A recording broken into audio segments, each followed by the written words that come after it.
कई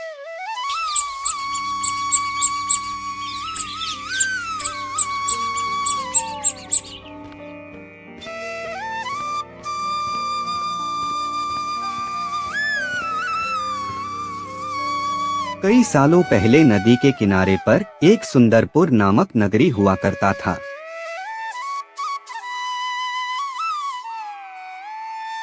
इस नगरी में शासन करने वाला राजा बहुत ही मूर्ख था। वहीं राजा का मंत्री बहुत चतुर था।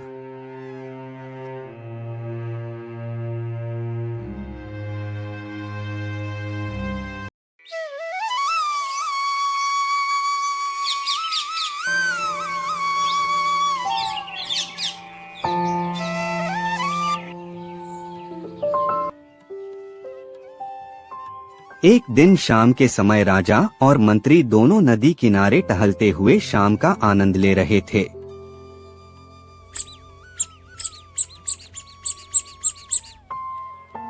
तभी राजा ने मंत्री से एक सवाल पूछा,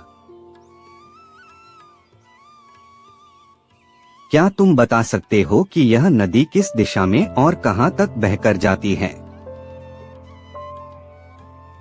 मंत्री ने राजा को तुरंत जवाब देते हुए कहा कि यह नदी पूर्व की दिशा में बहती है और यह पूरब देश तक जाती है। इस पर राजा ने कहा कि वह नहीं चाहता कि हमारे देश का पानी पूरब के देशवासी इस्तेमाल करें। राजा ने मंत्री को नदी का पानी रोकने के लिए दीवार खड़ी करने का आदेश दिया। तभी मंत्री ने राजा से कहा कि ऐसा करने पर हमारा ही नुकसान होगा। राजा ने गुस्से में कहा कि पानी हमारा है और पूरब देश वाले मुफ्त में इसका इस्तेमाल कर रहे हैं और तुम बोल रहे हो कि हमारा नुकसान होगा। इसमें हमारा कुछ नुकसान नहीं होगा। तुम जल्दी से जल्दी नदी में दीवार बनवाने का काम शुरू कराओ।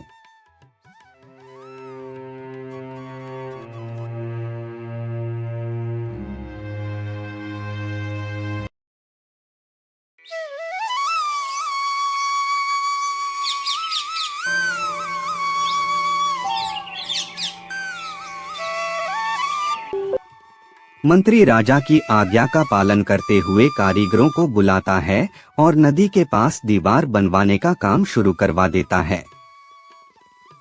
नदी में दीवार बनाने का काम तेजी से चलने लगा और कुछ दिनों में दीवार बनकर तैयार हो गई।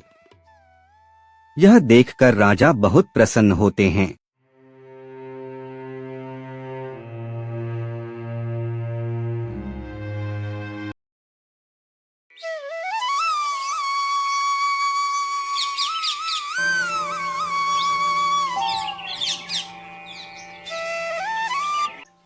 कुछ दिन बाद जब बारिश का मौसम दस्तक देता है तो नदी का पानी पूरे गांव में भरने लगता है।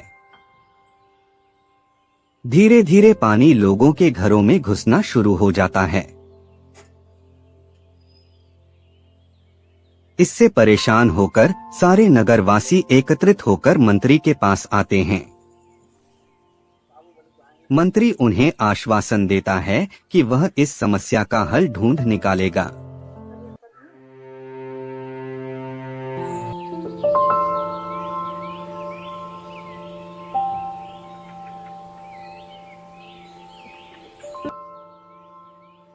लोगों की परेशानी सुनकर मंत्री समाधान निकालने के लिए एक योजना बनाता है। उन्होंने राजमहल में समय को बताने के लिए घंटा बजाने वाले शख्स को इसमें शामिल किया। वह समय के अनुसार घंटा बजाता था, जिससे लोगों को समय पता चलता था। मंत्री ने उसे कहा कि आज तुम प्रति घंटे की बजाय हर आधे घंटे में घंटा बजाना।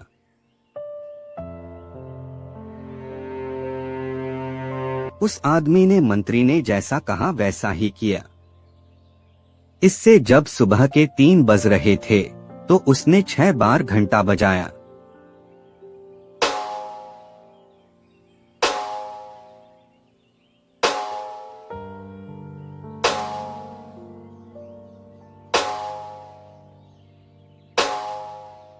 6 घंटे सुनकर राजा को लगा कि 6 बज गए हैं और सुबह हो गई है।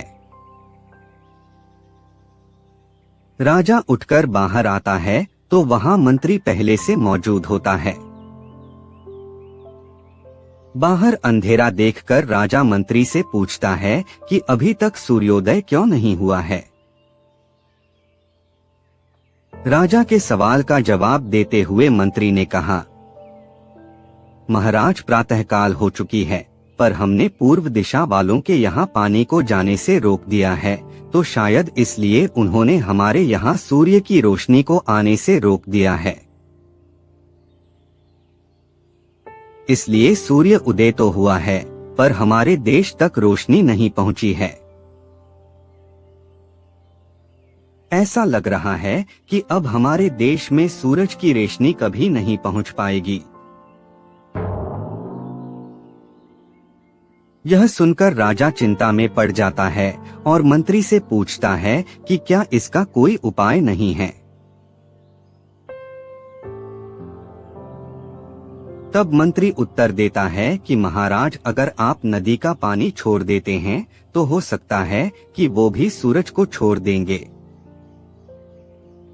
इससे राज्य में फिर से रोशनी आ जाएगी। राजा मंत्री को तुरंत नदी की दीवार तुड़वाने का आदेश देता है।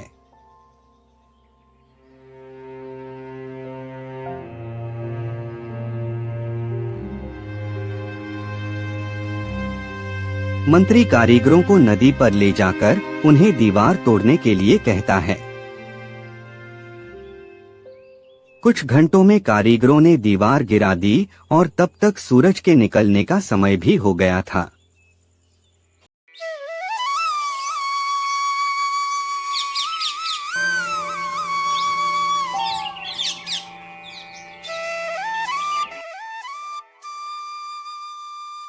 सूर्य उदय हो गया। सूर्य की लालिमा देखकर राजा बहुत खुश हुआ और मंत्री को इनाम देने की घोषणा की।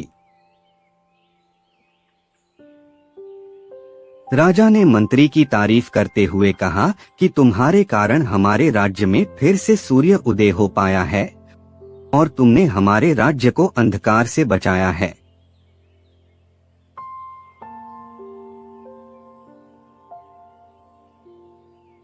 इसके बाद मंत्री कहता है कि महाराज, यह तो राज्य के लिए प्रति मेरा फर्ज था।